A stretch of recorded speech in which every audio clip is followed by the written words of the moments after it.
Hello, everyone, and welcome to another lecture. This time we're going to be talking about consciousness, which is an interesting topic. When we hear the word consciousness, I don't know what comes to your mind, but what comes to my mind is kind of the holy grail of trying to understand why, as human beings, we have the capacities we are. And from the very earliest time in psychology, the attempt to understand consciousness has been there, but in a large part of the 20th century, psychologists gave up really trying to understand consciousness, and it's a very important topic in psychology, particularly in neuroscience, as we understand more and more about the brain. There are plenty of people trying to get the sense as to what consciousness is all about. So today we want to define consciousness, and there are different ways of understanding it. One certainly is that consciousness is just the sense of alertness, being awake, paying attention, as opposed to not being alert, not being awake. A second kind of way looking at consciousness is that consciousness is that kind of indescribable sense of self-awareness, the ability to think about ourselves almost semi-objectively, to step outside of ourselves and be aware as we do what we do. Another approach is to see consciousness as bound up in a sense of free will, being able to make, quote unquote, a conscious decision, a decision in which we decide A as opposed to B as opposed to C. Another broader way of understanding consciousness is that it's the term we use to just kind of put into a basket all of our mental thoughts and content and imagination and any number of other things. In other words, consciousness is a basket of a variety of tasks or skills that are hard to describe. And all of these clearly are a part of the psychological study of consciousness. And so our textbook uses the definition, as most textbooks do, that consciousness is, quote, our awareness of ourselves and our environment. Now, this is such a broad, fuzzy definition, and that's intentional, simply because all of those definitions that we scrolled through on the left go into this, and so it's the broadest one to give ourselves a sense that consciousness is still a very, very fuzzy thing. Now, are animals conscious? Well, in a way, they seem to be conscious. In one way, they seem to be conscious. In other words, they seem to be aware of themselves and their environment. But in another way, can we really say that animals have the ability to kind of step outside of themselves and think about themselves? Are animals self-aware in the same way that human beings are? And we could even add to that, do animals have a sense of the past, a sense of the future, a sense of how their present decisions may impact the future? Again, we can't definitively say they do or they don't, simply because we can't ask animals questions, and since consciousness is such a fuzzy and slippery thing, I mean, it's even hard to understand consciousness when it comes to human beings, much less animals. So we will have to leave that question unanswered because it hasn't been answered. The best we can say is that animals have a kind of unconsciousness. And again, we would expect that animals have more of a sense of consciousness than, say, flies or worms would, but we still don't understand the nature of that.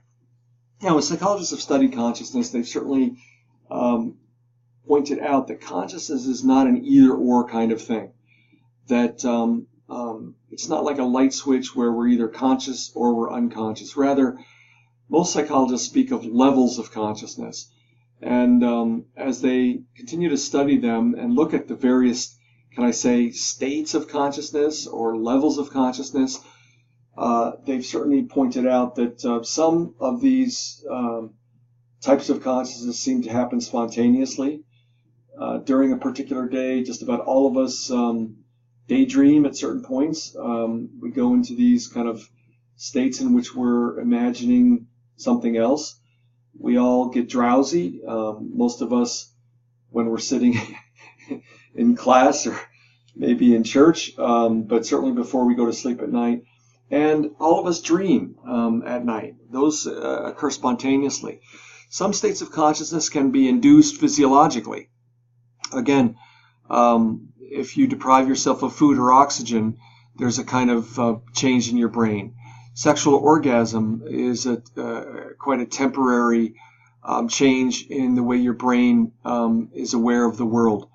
And hallucinations can be induced by drugs or any number of other things.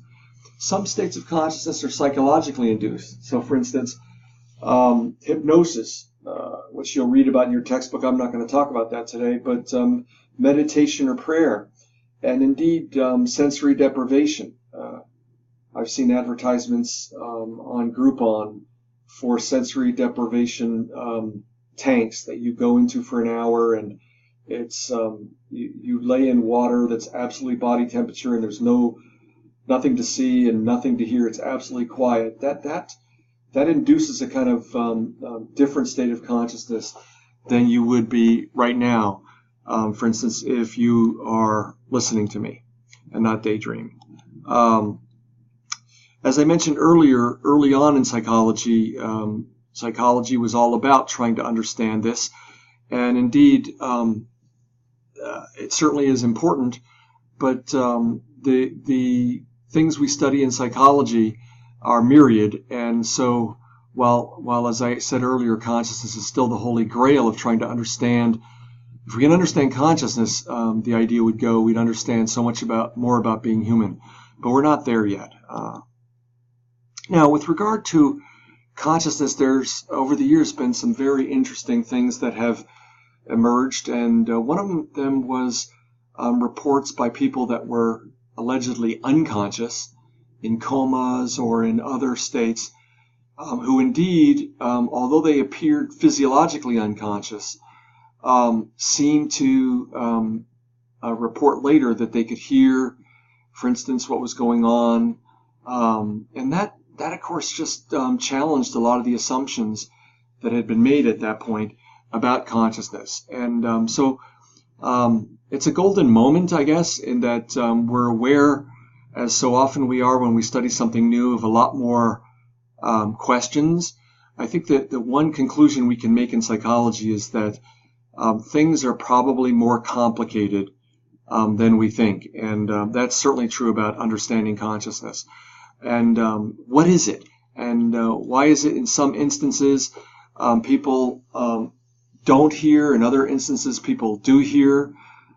Clearly, one important view here is that the brain and the way the brain works, and particularly how the brain functions, is what's at the root and basis of consciousness. And since we're all different and our brains all look alike, but they're all wired differently based on experience and past, and again, the one thing in all my years of studying psychology, I think we can conclude is that human experience is so variable and so different and so complicated that the study of consciousness often generates more questions than answers. One thing we pretty much do know is that when we look at the brain and try to understand how it is we go about our day, that we do have to, even as you're listening to me and perhaps looking at the computer screen in front of you, that our brain is always going in at least two tracks. What we might call the conscious or the awareness high track, in which we are deliberately, intentionally doing something, paying attention. But we also have to be aware that there's a kind of aspect to our consciousness that's unconscious to us. I know I'm speaking in riddle here. In other words, our brain is automatically processing and allowing us to do many, many things that we're not necessarily focusing on. These two are part of our experience all the time. And the fact that we're aware of some of the things that we do, and we're unaware, at least consciously unaware, of some of the other things that's going on, the automatic processing, doesn't mean that both don't contribute to our experience of awareness. To speak in riddles further, even what we're unaware of contributes to the experience of what we are aware of. So, excuse me, a good example of this is as I sit in my office here and record this lecture and look out the window, let's say that a bird flies by. Well, my conscious experience of that is, hey, a cool bird just flew by my window. But the reality here is I see the bird and I may notice the color of the bird, but almost automatically other things are going on that contribute to my experience of the bird. And that it's the motion of the bird, the direction, the speed, the flapping of the wings, what the bird looks like in terms of form, how far away the bird is in terms of figure, ground, and the two eyeballs that are in my head coming together. The point here is that the conscious experience of the bird is informed on many, many levels with things that I'm not consciously aware of. Now, sleep is one of the most interesting aspects of consciousness. I think that as human beings, we've been fascinated by sleep. Even more, I think, we've been fascinated by what happens during sleep, and that's dreaming. I love reading, for instance, stories or accounts in the Bible.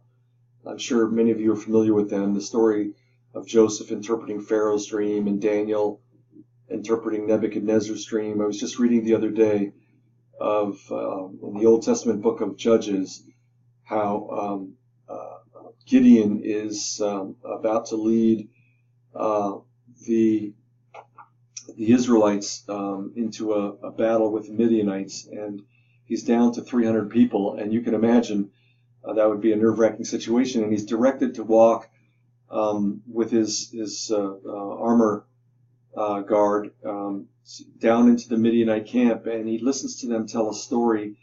One of them tell a story about a dream that they had, and then another guy interprets that dream as basically, we're going to lose to Gideon and his army tomorrow, and it encourages Gideon.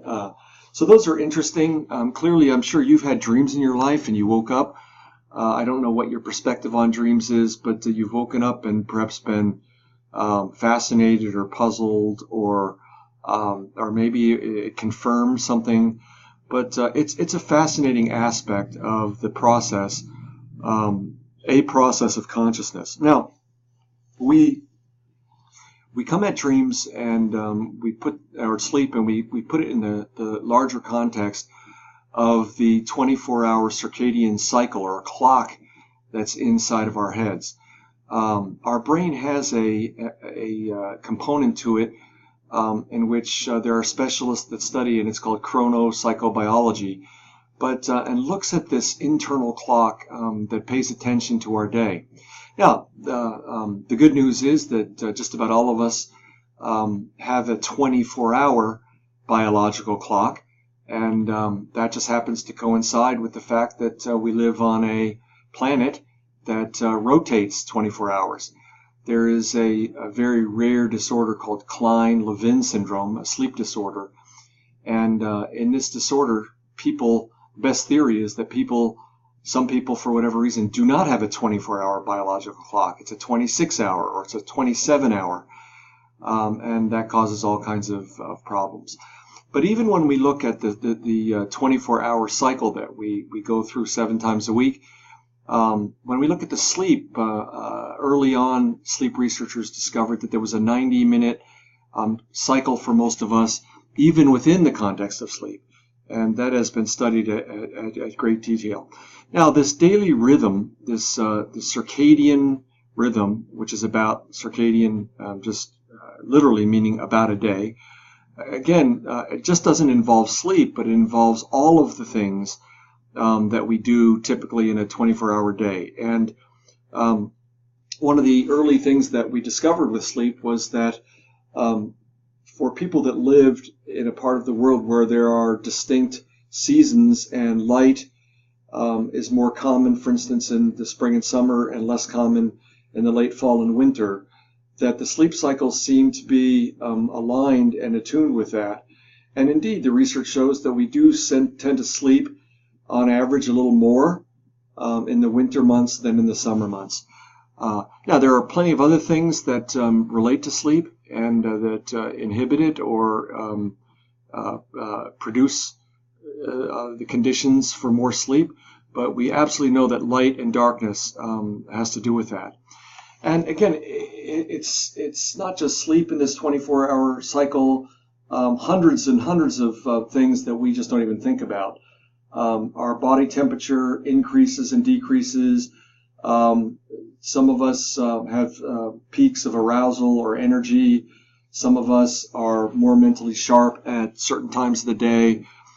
You've certainly had a discussion on occasion with someone or thought that, am I a morning person or am I more of a night person? And I think we differ on that.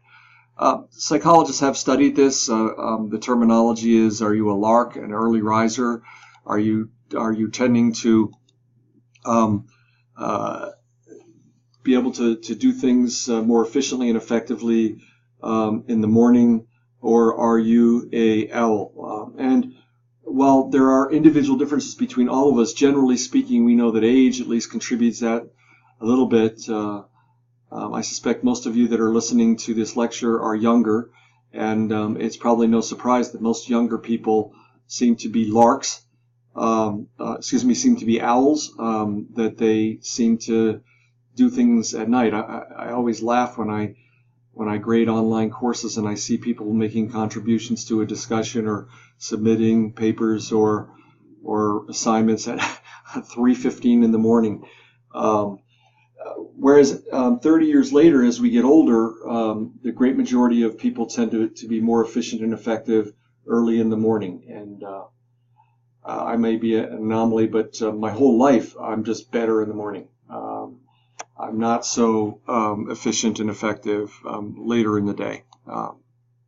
Now, with regard to the stages of sleep, these 90-minute cycles, as you perhaps know if you've read the textbook, that we cycle through a variety of different stages in sleep. And again, there are four, at this point in time, there are four types of sleep and that we cycle through in these 90-minute cycles. We don't necessarily spend an equal amount of time in every 90-minute cycle. So, for instance, in the earlier cycles of a typical night's sleep, we are much more likely to spend a majority of time in deep sleep and cycling through, light sleep and deep sleep. Whereas toward the end of, say, a night's sleep, we are much more likely to cycle between REM, rapid eye movement sleep, and light sleep. So the 90-minute stages aren't exactly the same. But sleep does tend to cycle in these 90-minute stages. REM sleep clearly is fascinating to us. It's only in the early 1950s by Aserinsky's discovery that REM sleep was where dreams occurred. And it's called REM sleep because our eyes make rapid back and forth movements that if you ever have had the opportunity to look at someone sleeping and to be able to see their face, if they're dreaming, their eye bulbs underneath their eyelids are moving back and forth, and it's a little freaky to watch. The interesting thing about REM sleep is that the brain wave patterns of REM sleep are much more similar to our awake stage than they are to light and deep sleep. And indeed, depending upon your theory of dreams, one way to understand dreams is that dreams are an experience similar to being awake. It's just that the content of dreams is all from memory or from your brain, as opposed to the content of our awake state is a combination of memory and past, but my present environment. So in some ways, they're pretty similar. We also know that in REM sleep, a bunch of things happen. Our heart rate goes up as opposed to the rest of sleep. Our breathing rate becomes rapid, similar to when we're awake. We are, I got to put this, not as relaxed, even though we're still sleeping. The other physiological indicators tell us that we're not as relaxed. Now, there are some odd anomalies in REM sleep. One is called sleep paralysis, in which we don't seem to be able to move.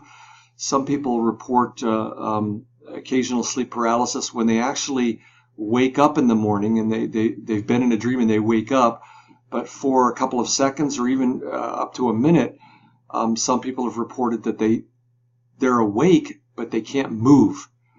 Again, this is one of those things that happens. It's a variation of what it means to be human. It's also been called paradoxical sleep, in which the brain is active but the body is immobile. And there again, when you start studying anything about human beings, there's all kinds of exceptions to the rule. Clearly there are different parts of the body affected by this. I'll let you read that in front of you. Here's a typical what we call sleep architecture rendering, in that we begin, say, a night awake, and then we go into non-REM 1, non-REM 2, and non-REM 3. Non-REM being kind of a very, very light sleep, we still call it light sleep, and then the deep sleep, non-REM 3. It's not, of course, until we hit about 90 minutes, sometimes 2 hours into the day, that we hit our first REM. And you can see that REM is kind of a stage in between non-REM 1 and non-REM 2. And again, just looking at this, you can see that as we go through the night, most REM periods are in the later half of a night's sleep, and most deep stages of sleep happen in, say, the first half of the night's sleep. And in a sense, what's in common all the way through the night's sleep is the non-REM 2. We're just cycling between that and deep sleep early on, mostly, and then later on between that and REM sleep. A lot of research has been done on why we sleep. Indeed, there are quite a lot of indicators for this. Generally speaking, we sleep less as we get older. So newborns sleep about 16 out of the 24 hours. Babies before they're born, particularly in the late second and third trimester, when we can clearly measure a baby's wake and sleep up to 21 hours a day. So for some reason, sleep decreases over time. We don't know if this, if we need less, or actually our ability to sleep diminishes over time, and that actually contributes to aging. We also know that there are all kinds of individual differences. Some of us just function very, very well on less sleep than other people do.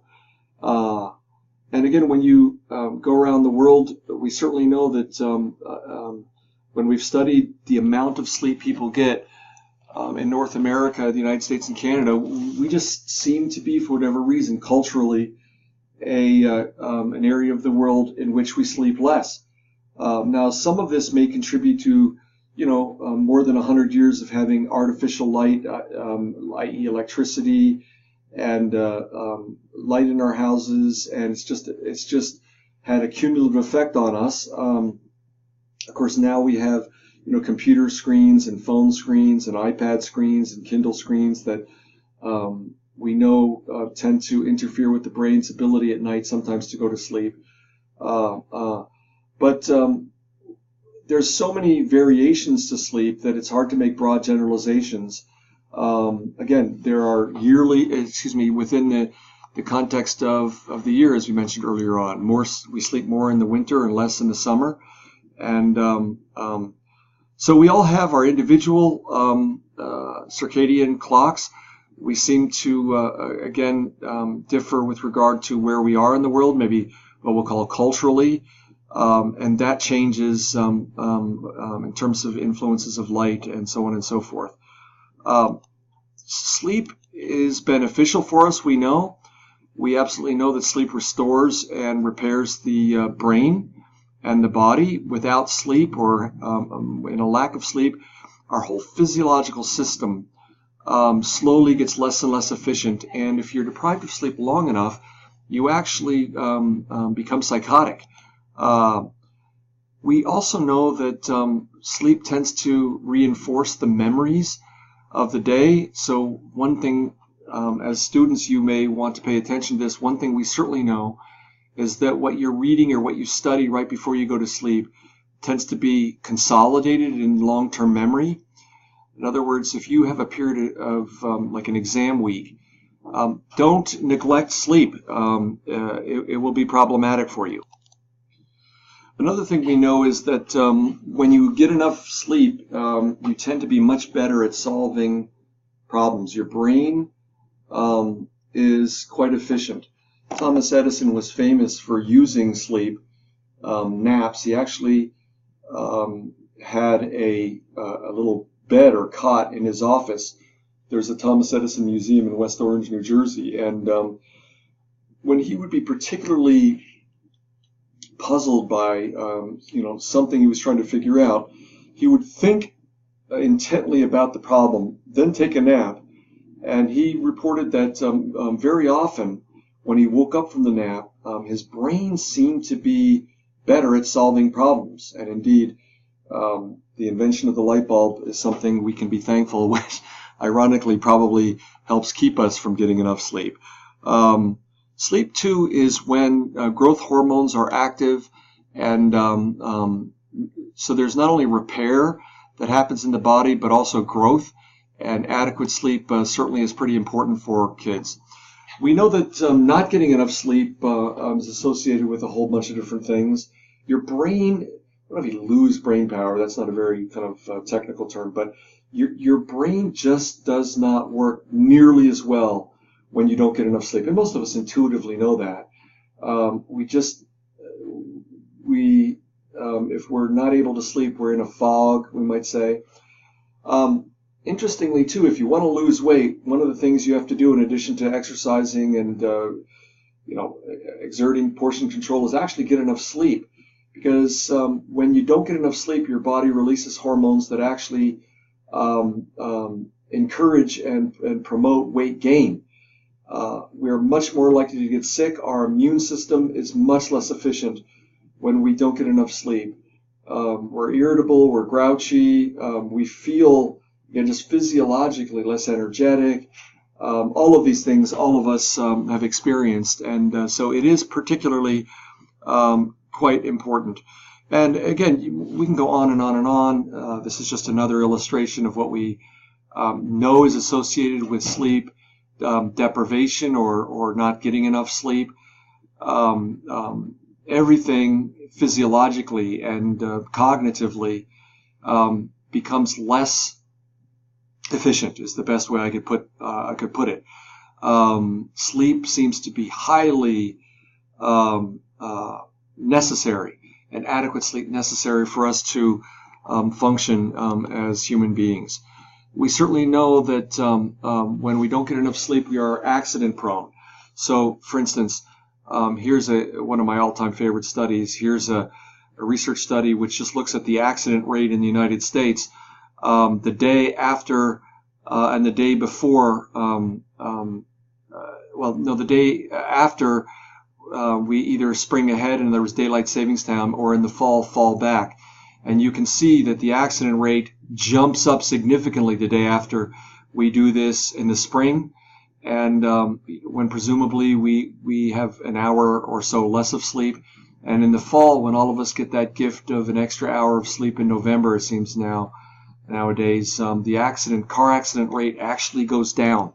And this is just a cumulative report on getting a little more sleep or getting a little less sleep, and its general effect on the accident rate. We do know that there are ways to promote sleep. I just wanted to include this slide. You want to have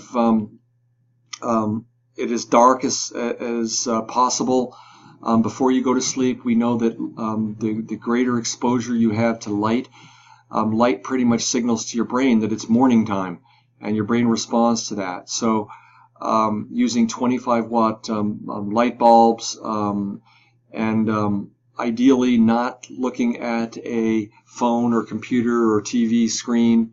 I know that I read a Kindle before I go to sleep every night, and I turn the light all the way down so I can barely see it. So that certainly prompts. Eating right before you go to sleep tends to interrupt the sleep cycle. Drinking alcohol, alcohol is problematic. Certainly it's a central nervous system depressant, as we'll hear just a little later in this lecture, but it tends to adversely affect a smooth transition and actually decreases the amount of REM sleep. Caffeine as a stimulant tends to deprive the body of that drowsiness that's necessary to go into sleep. Clearly having a regular pattern. This may not work for you if you're 20, 22, because life isn't that way, but going to sleep at the same point, waking up at the same point every day, physiologically your body loves regularity. It's just, and that tends to be hugely important in terms of sleep.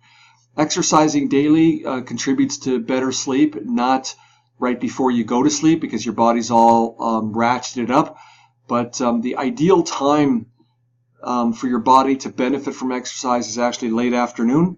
All of these things tend to be beneficial, and clearly we've all had the experience where we know we need to fall asleep and we're all stressed out because it's 12:30 or it's 1 o'clock in the morning and we got to get up early, and we're almost not able to sleep because we're stressed that we're not able to sleep. We are a crazy species, but clearly having a clock around which reminds you that you need to go to sleep isn't helpful for going to sleep. And there are some times when, again, some of those points in life when we're faced with either long-term issues that we're dealing with or present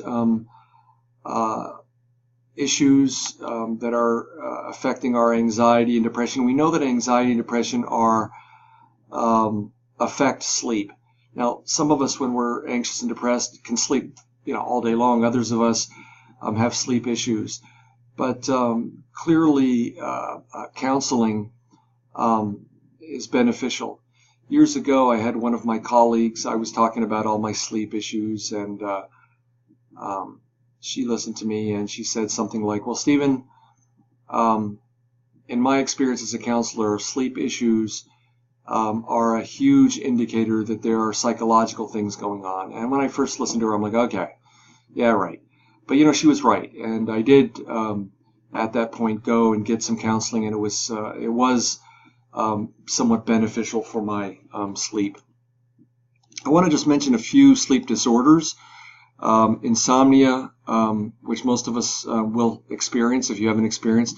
And it's a persistent inability to sleep. A lot of our experiences of insomnia are short-term. In other words, we're going through something particularly difficult, and when that issue is resolved.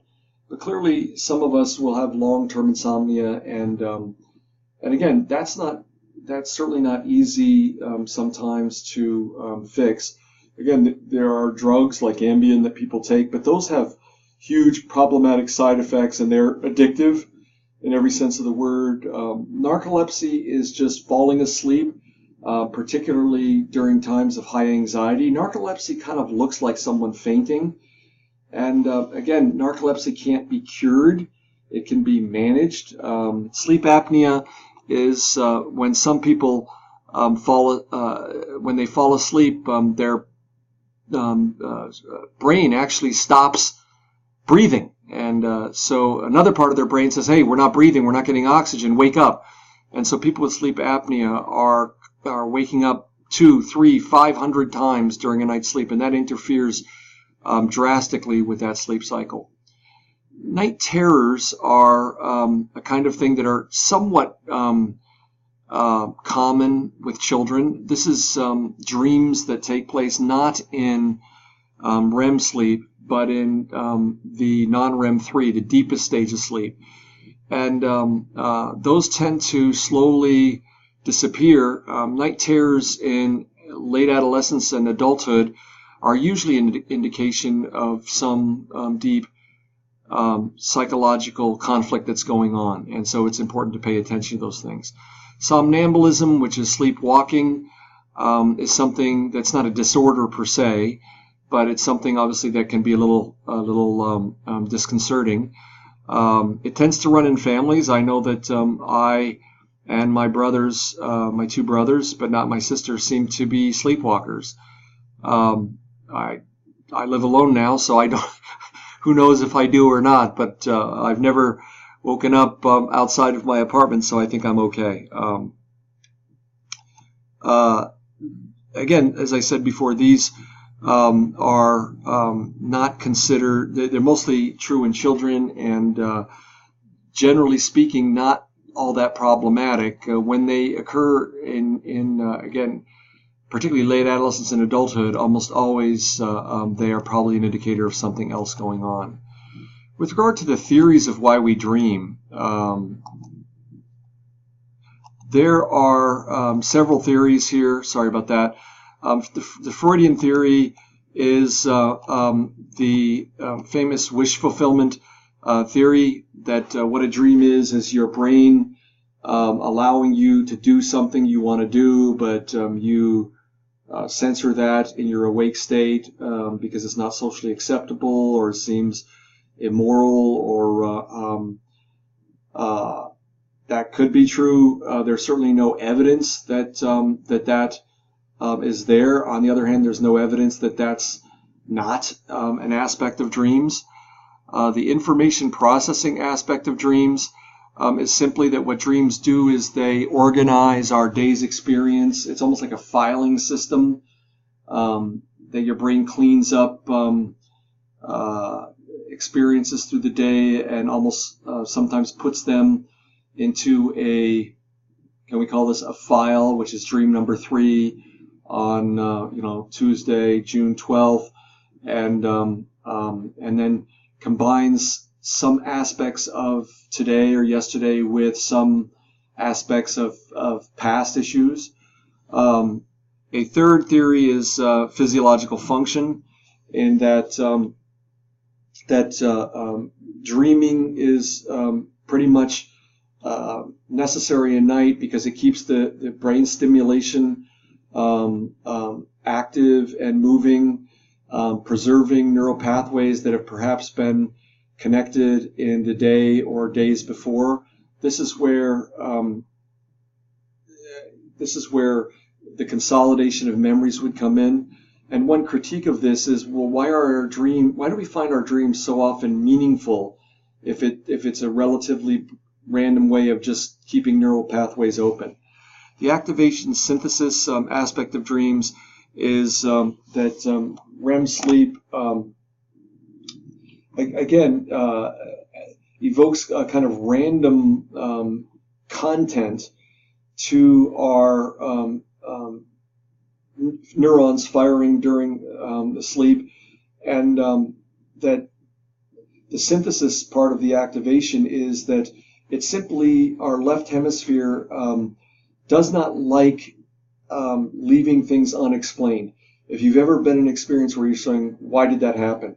That's your left hemisphere. And so in some ways, dreams are logical and illogical at the same time. In other words, it's the brain's attempt to weave a kind of a story or a narrative, which is significant going back to Freud's theory, and yet it's still a little bit like, whoa, that's weird. And finally, the cognitive developmental theory is simply straightforward, that the dream reflects what's going on in my brain, how I'm processing the world. Remember, I talked before that there's unconscious processing even in our conscious awareness. And so in some ways, a dream is an experience which most of us don't remember unless we wake up in a dream, which is entirely unconscious. In other words, the brain is, the cognitive aspect of your brain is processing things, and pretty much this would explain why sometimes we wake up and we find a dream kind of tells us something about ourselves.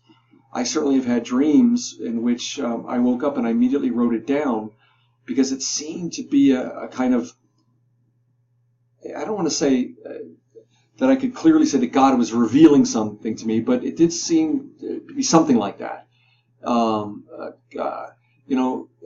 Kind of a confirmation of something that I was struggling with. Now, all of these things can be true, and indeed, one of the things about of all these theories is none of them really conflict with each other.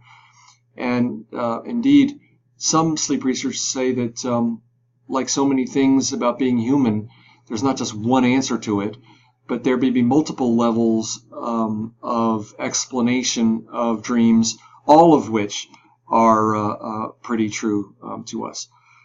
Just a couple of comments on drugs.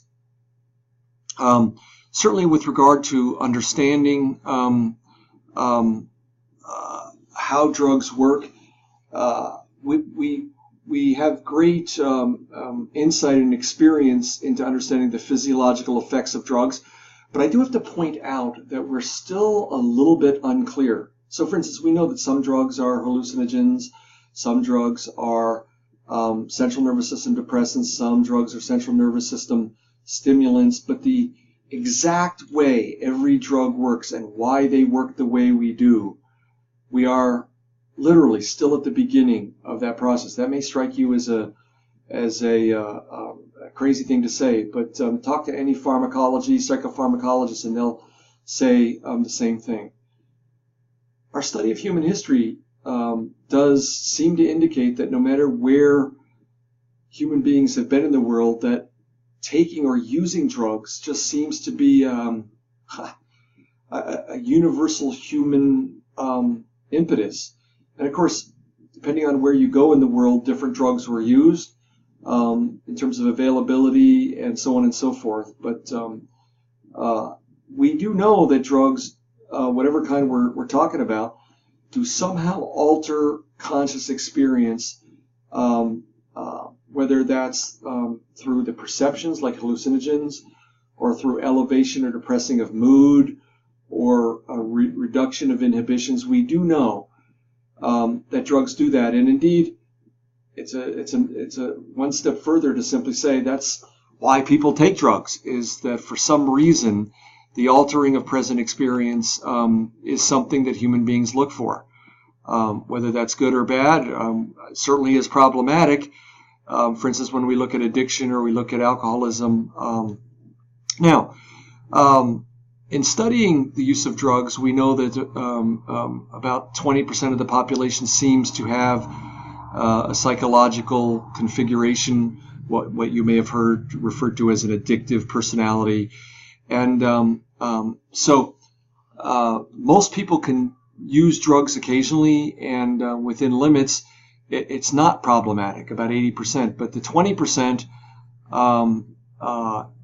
seems to, when they take drugs, have some kind of, I don't want to say inability, but have some kind of need or drive to not just use drugs once in a while, but to use and seek out drugs repeatedly. And we talk about dependence and addiction, and those concepts I'll let you read about with regard to how they affect, at least for some people, daily life. I don't know if you've had friends or family members that have struggled with addiction, or maybe some of you listening to me have struggled with addiction. It is a real, profoundly challenging place to be.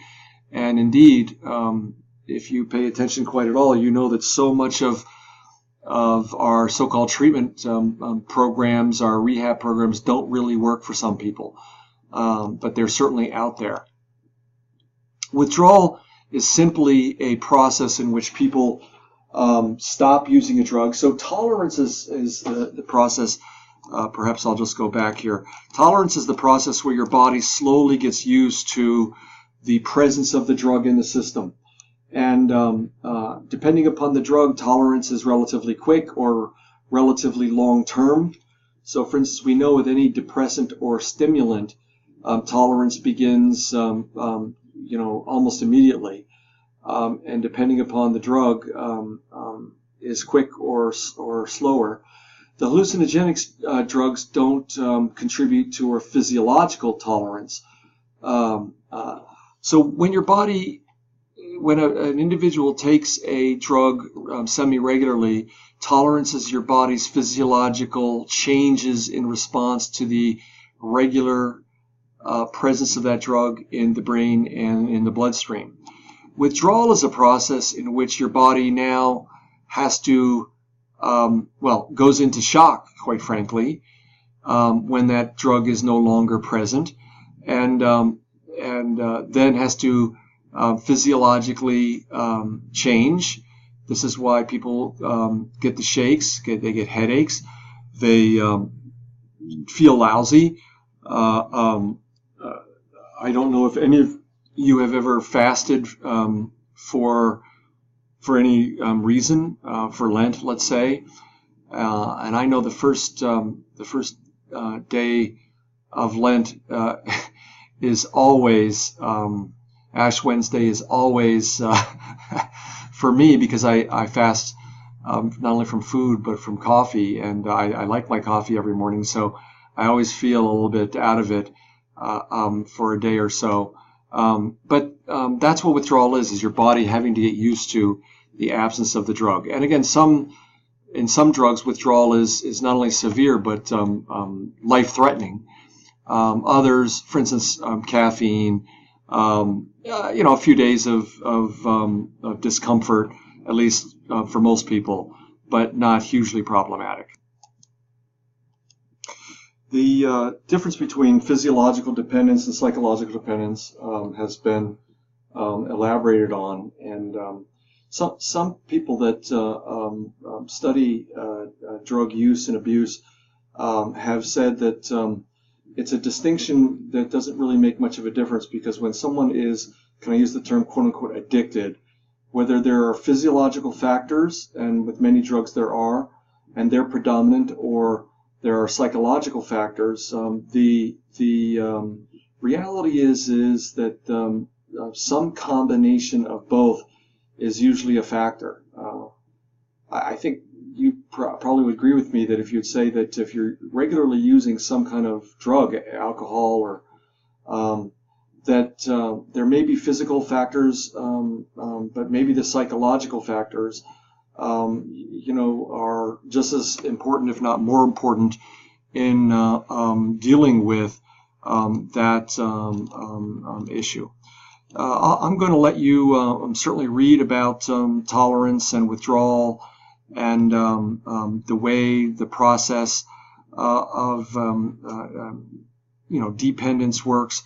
I think we can say that most people that have struggled with addiction would agree that almost always their addiction is characterized by using more, sort of drinking, for instance, more than they intended, by doing it for longer, by attempting to regulate, drinking only on days that start with T, or drinking only, say, beer, or, the kind of preoccupation, the looking forward to using the drug or drinking, the energy and effort put into obtaining it, making sure you have enough, the stress when you don't have it, all those kind of things are certainly psychologically a part, including the, what don't you do? That seems to, no matter what we're talking about alcoholism, or we're talking about, chronic marijuana use, or meth, or whatever, all of those behaviors, along with the continued use of it, even when you're aware of, even when you know, hey, this is not a really good thing for me. I just want to go through the central nervous system depressants. The depressants are any drug which prompts your body to slow down bodily function, particularly brain function, but also calm you, slow you down, relax you. And alcohol, certainly the most widely used one. The various opiates, which are used clearly for painkillers, but we have been hearing quite a lot about opiate use and abuse, particularly in some parts of the country. They slow you down, and but there's also side effects with the depressants in that they tend to also release or cause the release of hormones, central nervous system neurotransmitters, and neurological hormones, which also make you feel good, which make you relax, which all of these drugs have side effects which are problematic, slowing you down, which is the big problem with people drinking and driving, reducing memory formation, impairing good, clear thinking and self-control. Again, reducing inhibitions so that you may think that something is a good idea when you've been drinking, when clearly later on it turns out when you're sober that was a really stupid thing to do. The long-term effect of chronic alcohol use on the brain is clear as day. We know that alcohol is a toxin, and it's quite problematic in how the brain functions.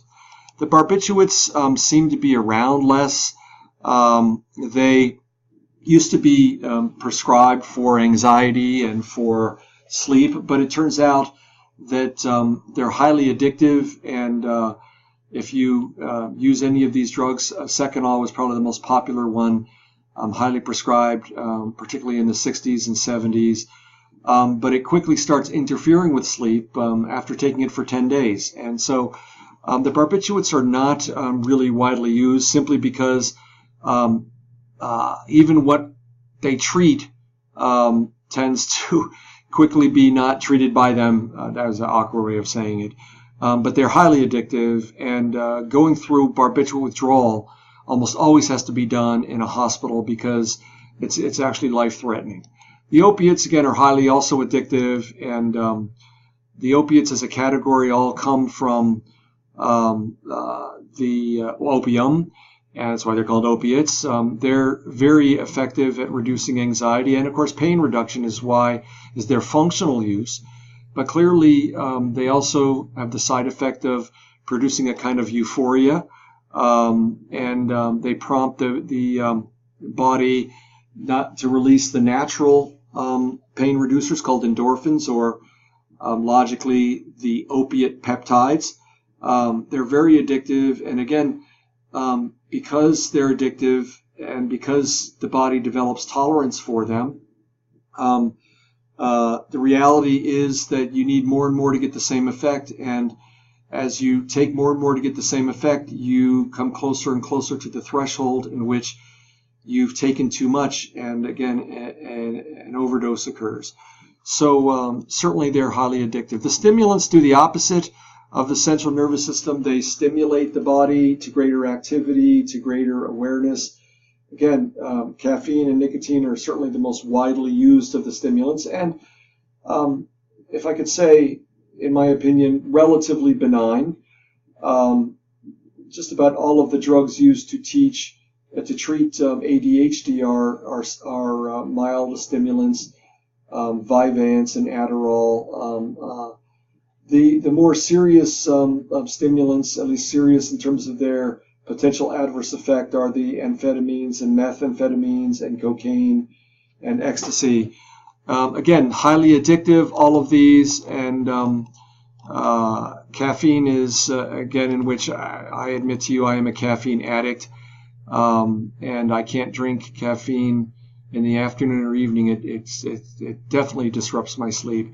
But as soon as you stop drinking caffeine to coffee, let's say if it's coffee, you will feel withdrawal kicking in. Now, it's not serious, it's not life-threatening, it's just you feel for a day or two like you're in the fog and headache and so on and so forth. And that's true clearly of any stimulant. So people that stop smoking right away and depriving their body of nicotine, generally have the same effect. Nicotine and caffeine are addictions. They both seem to do the same thing. They arouse the brain. Actually, if you have a test that you have to take and you drink a cup of coffee, dark roast right before your test, your brain will actually work a little better. The reason people use these is they actually work. If they didn't work, I know that after a couple of cups of coffee in the morning, everything makes more sense to me. They increase heart rate, blood pressure. They, again, reduce appetite, particularly appetite for carbs. Some people have found that when they, for instance, try and quit smoking, that they gain weight, and part of that is that nicotine is actually beneficial for reducing appetite for carbs particularly. So these things all have their effect. Cocaine is, of course, a highly addictive drug that one of the things it does is it blocks the reuptake of various neurohormones, particularly dopamine, serotonin, and norepinephrine. And so you feel good. Dopamine in your system makes you feel good. And the combination of these three things is a sense of euphoria, and that's why it's so highly addictive. And meth clearly is the same kind of thing. It's even more addictive because the euphoria comes quicker because most people smoke meth as opposed to snorting cocaine, and it becomes, for some people, particularly people prone to addiction, highly addictive. And amphetamine and methamphetamine addiction is hugely problematic for the body and ravages the body, causing aging very, very quickly. You can see in front of you 4 years of using meth, the physiological effect on just how someone looks. Ecstasy, again, is a variation on this, a synthetic stimulant that gives people a huge dopamine and serotonin burst, and ecstasy or Molly, it's been called in some circles.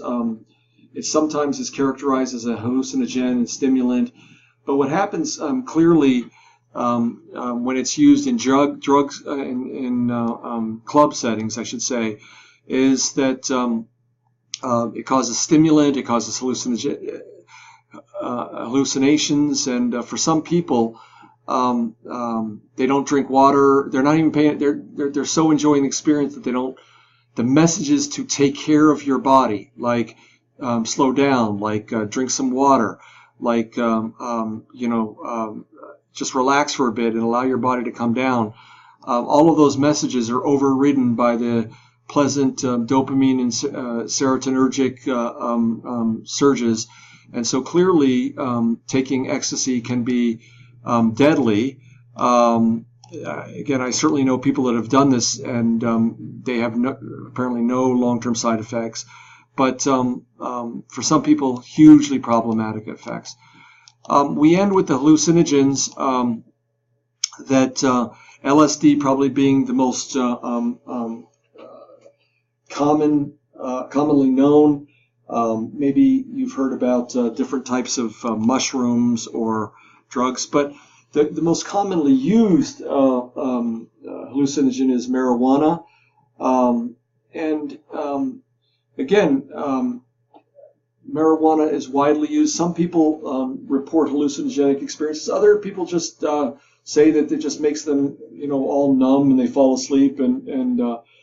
But with the huge increase in states in the country that have legalized marijuana, clearly more and more research is being done into it. If I could summarize that research, while we can say that marijuana perhaps is not as problematically addictive as, say, meth or some of the opiates, I think that the evidence that's coming in is that it's not as safe as some people would have had us believe. And so we'll have to see the net effect on the legalization of marijuana over the next decade or so. Depending on who you read, obviously, some people see this as quite a big healthcare problem going into the future, and other people would say, well, there may be some problems, but not as bad as we would have hoped. Thank you for listening to this lecture, and I will, quote unquote, see you in the next lecture.